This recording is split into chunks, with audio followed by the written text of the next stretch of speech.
All right, AP Econ scholars, this is Mr. O'Connor coming to you from the halls of Barrington High School. Today we're going to do a little economic terminology talk or econ talk. All right, and basically we're going to go over some important concepts that we're going to be using throughout the year. So it's important you put these into memory bank.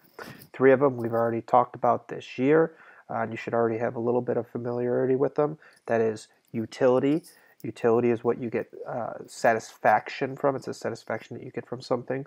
Marginal, that means additional. Think about marginal benefit and marginal cost, a concept that we talked about earlier this year. And then finally, allocate, that means to distribute. So we have scarce resources. Because of that, we have to make choices. And the choices that we make, we're determining how to allocate our scarce resources, or basically who gets what. All right, so 3 important concepts that you're going to have to know. The difference between scarcity and shortages. Scarcity occurs at all times for all goods, where shortages occur when producers will not or cannot offer goods or services at current prices. Shortages are only temporary. So you go to the football game this Friday. You go to the old chuck wagon and you order a pork chop sandwich. Those are delicious, aren't they? And if they're all out, that would be a shortage. That does not mean they're scarce. It just means there's a shortage for now. Next week, they should have more. Next concept is the difference between price and cost. Price is the amount that you pay as the consumer for that pork chop sandwich at the football game next week, where cost is how much it costs the seller to produce the pork chop sandwich. So they had to buy the buns, the barbecue sauce, the actual pork chop. They had to pay the labor to put it together. That would be cost. Then we have investment. And investment is the money spent by businesses to improve their production. So they can spend it on education, they can spend it on technology such as computers, maybe new factories. All of that would be investment. You're going to have to understand the difference between goods and services. So a good is a physical or tangible object that satisfies needs and wants.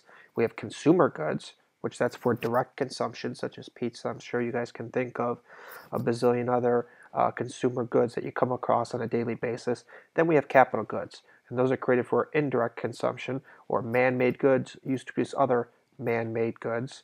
Ovens, blenders, knives, different types of technologies such as computers, factories, the buildings, all those would be capital goods. Then you have services, and services are actions or activities that one person performs for another. So the United States, really in the 20th century, we produced a lot of goods, and that's really what our economy depended upon, our manufacturing sector of our economy. We're really in the 21st century now. We've evolved, and now we produce many more services than we do goods. So we've evolved over time in that sense. All right, so countries that produce more capital goods will have more growth in the future, and it makes sense. Where a capital good is used to make you more efficient, right? It's supposed to increase your production. And a consumer good, you consume it, boom, and you're done. You're just trying to get satisfaction from that, or some type of utility from it. So in this example, you can see that Panama favors consumer goods. All right, they're producing much more consumer goods than they are capital goods, and their future growth is not quite as great as, let's say, a country like Mexico, which decides to produce more capital goods relative to their consumer goods, and you can see their future growth, because these capital goods make them more efficient, allows them to produce more over time. So investing in capital is something that needs to be done to really increase your future growth. And finally, the last concept that we're going to talk about today is the difference between accountants and economists, all right, or the difference between explicit and implicit costs. So an accountant will only look at explicit costs, and explicit costs are the traditional out-of-pocket costs of decision making. So what do you want to do after high school? You want to go to college. It's going to cost you tuition. It's going to cost you room and board. Those are explicit costs. Now, an economist would say, now, wait a second. Sure, you have to look at those things tuition, room and board, all that good stuff. However, there are implicit costs too, and an implicit cost are the opportunity costs such as foregone time and foregone income. So not only are you spending all that money on college, but you could be spending that money and doing other things with your time instead, and you have to factor those in when you're weighing marginal benefit and marginal costs. That's what an economist would say. So for a guy like LeBron James that chose to go to high school or chose to go to college right out of, or chose not to go to college right out of high school. Let's say he did choose to go to college back, I think it was in 2003, maybe 2002, when he decided to come into the NBA. If he decided to go to college instead, think about everything that he would have been giving up. Sure, he would have been giving up paying for college. He would have had to pay for tuition and room and board and all that good stuff.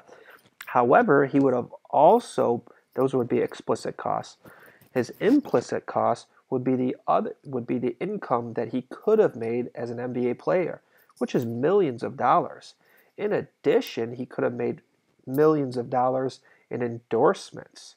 And so an economist would say we also have to factor in those implicit costs. So economists look at explicit costs, the out-of-pocket costs, in addition to the implicit costs or the opportunity costs of a decision. Accountants only look at explicit costs. So you have to understand the difference between those explicit and implicit costs when we're making decisions. So hopefully this has helped a little bit. You can put some of these terms in the memory bank because we're going to be using them at various times throughout the year. Thanks and have a great day.